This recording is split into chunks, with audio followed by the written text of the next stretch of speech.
So now we can understand design elements of splice plates. What are the design splices? I already discussed in the first video. So first we have to design the width of the splice plate, length will get after the number of bolts, and thickness will get from the design step. So here we have different different types. So we will design 4 different types of columns. So design elements of splice plate is given: width of the splice plate, length of the splice plate, thickness of the splice plate, and number of bolts we have to calculate. So now first design stem of column. Case 1: for uniform column section, the ends of the column are cut by ordinary method and are not milled.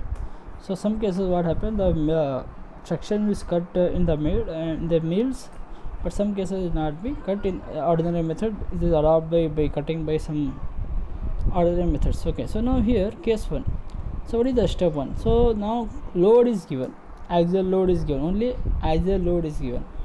So axial load actually transmitted on the column. Total load is given, which is axial load, which is always acting on the column. It may some load is given. So load to be taken by splice plates. So it is always half, 50% of the column load, that is given half by total axial load.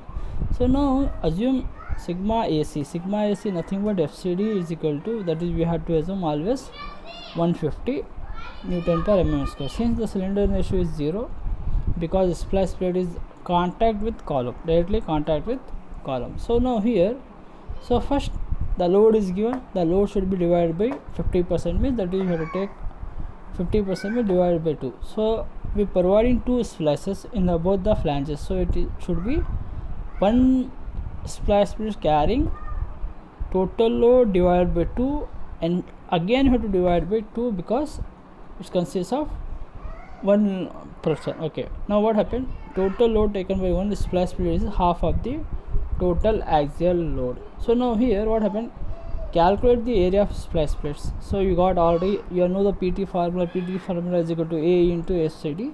So we require area of splice plate, there we require so area of column. So here we require area of splice plate is equal to load on splice plate divided by 150. So 150 is nothing but FCD. Now width of the splice plate is same as width of the flange of the column. So flange of the column, same width we can provide, height, and this will get from the steel table. When you got this, so we can calculate the thickness of the plate required. So area of splice plate divided by width of the splice plate. But here we should provide minimum thickness of the splice plate is 5 mm. So you can adopt more than 5 mm, you can adopt 6, 8, 10, but not less than 5 mm. Assume the diameter of the bolt, because diameter of the bolt is not given, that is we can assume actually 50, or you can assume 20 mm, or you can assume 20 mm. After assuming 20 mm, we know D dash we have to calculate shearing and bearing. We already know, so many times we calculate in model 2 and model 3 also, so it is easy to you. So calculate shearing and bearing, which value is less, that is bolt value, and after calculating the number of bolt you have to calculate total axial load on the splice plate divided by 2. So we should provide number of bolts should be provided always even number. You not provide any second, you can't able to provide odd numbers. In the second case, what happens, case 2 is same, only the thing is for uniform column section, the ends of the column are mentioned and milled, means milled. So everything is same, only load to transfers the splice is 50% to the axial load. Follow the same step 2 to 10. So it will be same as your. So first case what happened, if it is cutlet ordinary means total load we can consider, but in case of second you can consider 50% of the axial load. The step 2 to 10 is same. Similarly, if third case, for uniform column section subjected to axial load and movement. Now what happened, first 2 cases we calculate only for axial load. Now movement is acting. So movement is acting means we have to, for movement also provide some load, so that we have to consider. Now additional axial load due to movement, so that is movement divided by depth of the column section. Depth of the column section ISMB 250 means the 250 is only the depth. So you have to moment divided by depth of column section, you will get the extra axial load that should be added. Total axial load you will get from 1 plus load axial load plus load developed or produced by the column section. So you will get 1 plus 1. So you have to add these two. So remaining step is same as your case number 1, case number 2. So next case is case number 4. Splicing of different in column depth is less, no bending bearing plate is required. So what happens, some cases what happens, both the section is having different section but different dimensions, but in case of here one case we can't provide filler plate, bending plate, because the filler plate thickness is very less, like 25 mm. Both the plates got only 10 mm, 12 mm or 25 mm. It is negligible. If you get more than 25 or 30, 40, 50 mm, we have to provide the bearing plates. So this is the case 1 where we are not providing the, but the thing is only we have to calculate the thickness of the bearing plate. When we calculating problem, you can understand this. So this is about the column splices. So now design of filler plate we already discussed. So thickness of the filler plate you have to calculate half into difference of the column of the depth. So you'll get a half. So both the side you have to provide same thickness.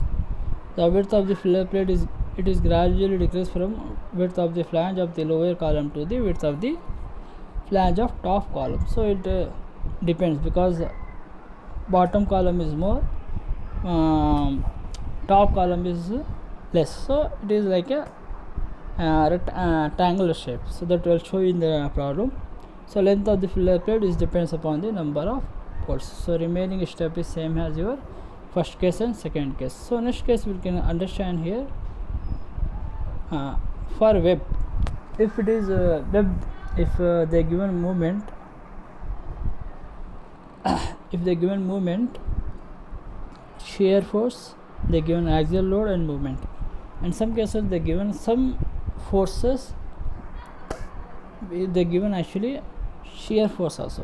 Whenever they given shear force means we have to design the web shear also. Okay, so web shear, size of the filler plate, size of the web plate is equal to thickness of the filler plate is half of the difference of the thickness of the web. Design of flange splice plate, so it is used to resist axial load and movement. The design process same as case 3.